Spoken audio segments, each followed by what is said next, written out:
MBA चाय वाला को founder of Praful Billore.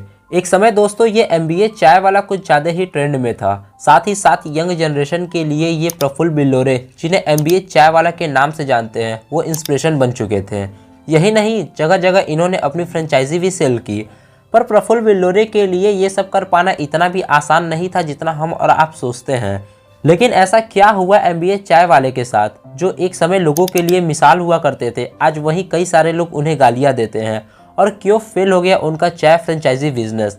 Video को लाइक करते हुए चैनल को सब्सक्राइब कीजिए। चलिए जानते हैं बिना किसी समय गवाए एमबीए चाय वाले के फेल होने की वजह। इसे हम दो पार्ट्स में समझेंगे। पहला, स्ट्रगलिंग सक्सेस स्टोरी। दूसरा, व्हाई इज फेल एमबीए चाय वाला। प्रफुल्ल बिल्लोरे एक मिडिल क्लास फैमिली से होते हैं, लेकिन उनके पेरेंट्स चाहते थे कि प्रफुल्ल पढ़ लिख कर एक अच्छी नौकरी करें। वहीं प्रफुल्ल नौकरी से दूर भागते थे। उनका सपना बिजनेस करने का, साथ ही एंटरप्रेन्योर बनने का था।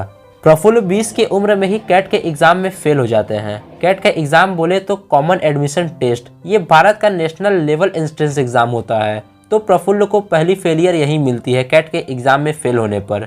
उसके बाद प्रफुल्ल बिल्लोरे अपने आगे की पढ़ाई के लिए अहमदाबाद जाना चाहते थे, लेकिन फैमिली प्रेशर इतना था कि उन्हें प्राइवेट कॉलेज ही ज्वाइन करना पड़ा। प्रफुल्ल के पिता भी चाहते थे कि वो एमबीए करे, लेकिन प्रफुल्ल का पढ़ाई में जरा भी मन नहीं लगता था, जिसको देखते हुए वो आगे की पढ़ाई को छोड़ देते हैं। आगे की पढ़ाई छोड़ने के बाद प्रफुल्ल बिल्लोरे अलग अलग शहरों में कुछ नया खोजना शुरू कर दिए। इसके लिए वो चेन्नई, मुंबई, हैदराबाद भी गए, लेकिन उन सब जगहों में वहां उन्हें उस ढंग का नहीं दिखता था जैसा वो चाहते थे। लेकिन प्रफुल्ल बिल्लोरे मजबूरी में अहमदाबाद के बियर कंपनी मैकडॉनल्ड में डिलीवरी बॉय का काम करने लगे। वहीं कुछ दिनों बाद उन्हें प्रमोशन मिला और वो डिलीवरी बॉय से वेटर बन जाते हैं। लेकिन ये जॉब भी उन्हें रास नहीं आती है और 50 दिन काम करने के बाद वो उस जॉब को छोड़ देते हैं। लेकिन जॉब करते हुए प्रफुल्ल के दिमाग में कई सारे आइडियाज़ आते हैं और सोचते हैं कि जब विदेश की कंपनियां इंडिया में बर्गर पिज़्ज़ा बेचकर इतना ज़्यादा कमा सकती हैं, तो क्यों ना वो कोई ऐसे प्रोडक्ट को चुने जिससे पूरा देश एक दूसरे से कनेक्ट हो। काफ़ी देर सोचने विचारने के बाद प्रफुल्ल बिल्लोरे के दिमाग में चाय का बिजनेस आया, क्योंकि चाय कॉमन है जो हर जगह पिया या बेचा जाता है। तो उसके बाद वो फिर से मैकडॉनल्ड में जॉब पकड़ लेते हैं और पिता से झूठ बोलकर 30,000 रुपये मांगते हैं। वो कैफ़े शुरू करना चाहते थे, लेकिन शुरुआत छोटे से ही करते हैं, क्योंकि उनके पास उतना टाइम ही नहीं बचता था। क्योंकि प्रफुल्ल बिल्लोरे सुबह 9 बजे से शाम 6 बजे तक मैकडॉनल्ड में ही काम करते थे और वहां से आने के बाद शाम 7 बजे से रात 11 बजे तक चाय बेचते थे। पहले दिन उनकी कोई कमाई नहीं होती है, लेकिन धीरे धीरे ग्राहक उन्हें जानने लगे। उनके चाय बेचने का तरीका थोड़ा सबसे अलग था, क्योंकि चाय बेचते समय इंग्लिश में बात करते थे और यही कम्युनिकेशन स्किल की वजह से वो लोगों की नज़र में आने लगे। जब उन्हें लगने लगा कि वो अब अपने मैकडॉनल्ड कंपनी से ज़्यादा अच्छा पैसा अपनी चाय की टपरी से कमा रहे हैं, तो उन्होंने अपनी नौकरी छोड़ दी। लेकिन जब कोई कामयाबी की ओर बढ़ने लगता है ना दोस्तों, तो लोग गिराने की हमेशा कोशिश करते हैं। ठीक ऐसा ही हुआ प्रफुल्ल बिल्लोरे के साथ। वहाँ आसपास के लोकल दुकान वाले उन्हें चिढ़ाने लगते हैं, जिसकी वजह से उन्हें दुकान वहाँ पर बंद करना पड़ा। प्रफुल्ल इसके बाद अहमदाबाद में जगह तलाशना शुरू कर दिए। तब उन्हें हॉस्पिटल के पास एक जगह दिखी जिसका किराया था लगभग 10,000 रुपये। उन्होंने अपने नए दुकान का नाम रखा एमबीए चाय वाला, जिसका फुल फॉर्म होता है मिस्टर प्रफुल्ल अहमदाबाद चाय वाला।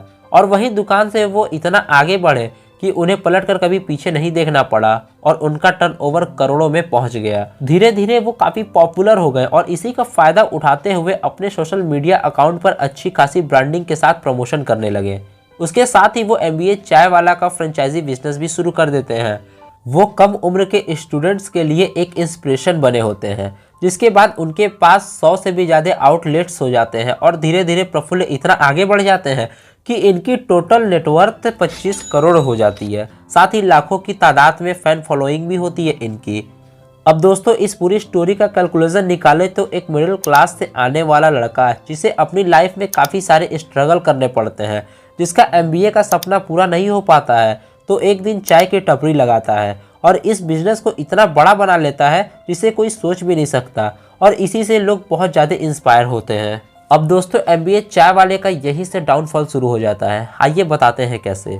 प्रफुल्ल ने फेमस होने के बाद एमबीए चाय वाले के अंडर 3 फ्रेंचाइजी ऑफर करती है। नंबर 1, एमबीए चाय वाला KIOS के मॉडल।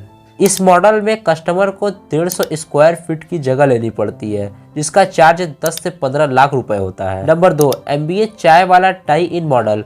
इस मॉडल में 300 से 400 स्क्वायर फीट की जगह लेनी पड़ती है चाय फ्रेंचाइजी के लिए, जिसका प्राइस 40 लाख रुपए होता है। नंबर 3, MBA चाय वाला लाउस मॉडल।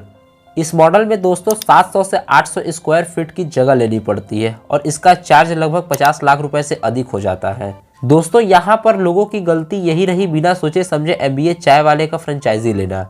यहाँ पर प्रफुल्ल की गलती नहीं है, गलती उन लोगों की है जो बिना सोचे समझे बैंकों से लाखों रुपए लोन लेकर फ्रेंचाइजी खरीद रहे होते हैं। यहाँ पर चाय तो कोई खाने की चीज नहीं है जो सदा बाहर चलती ही रहे, तो धीरे धीरे इनकी फ्रेंचाइजी बिकना कम हो गए और डाउनफॉल शुरू हो गया। दूसरा कारण है प्रफुल्ल बिल्लोरे के फेल होने की इनके चाय की ओवर प्राइस। जहाँ सभी गली नुक्कड़ पर चाय की प्राइस 5 रुपए से 10 रुपए होती है, वही प्रफुल्ल बिल्लोरे की चाय 50 रुपए से 100 रुपए की होती है। अब आप समझ ही गए होंगे दोस्तों कि MBA चाय वाला क्यों फेल हुआ, क्योंकि मिडिल क्लास फैमिली हर रोज 50 रुपए से 100 रुपए का चाय कभी नहीं पी सकती है और उनकी चाय बहुत ही ज़्यादा प्रीमियम भी नहीं होती, तो उनके फेल होने का सबसे बड़ा वजह ये भी रहा। तीसरा सबसे मेन कारण है इनका झूठा इन्फ्लुएंसर। मतलब कि प्रफुल्ल बिल्लोरे का कहना था कि उनके फ्रेंचाइजी से लोग दिन का 10,000 रुपये कमा रहे हैं और महीने का 2 लाख रुपए से 3 लाख रुपए कमा रहे हैं, लेकिन ग्राउंड रियलिटी देखे तो जो लोग फ्रेंचाइजी लिए थे वो दिन का 10,000 रुपये तो दूर की बात है, वो दिन का 1,000 रुपये भी नहीं कमा पा रहे थे और यही वजह है उनके फेल होने की। कई लोग पुलिस में कंप्लेन भी किए, तो कानून का भी कहना है कि उन्होंने टेक्निकल कोई स्कैम नहीं किया है, क्योंकि वो हाथ पकड़कर नहीं ले जा रहे होते हैं फ्रेंचाइजी खरीदवाने के लिए, बल्कि पब्लिक ही मार्केट को हाई देखते हुए बिना सोचे समझे बैंक से लोन लेकर उनकी फ्रेंचाइजी खरीद लेती है, इसलिए वो लॉस हो जाती है।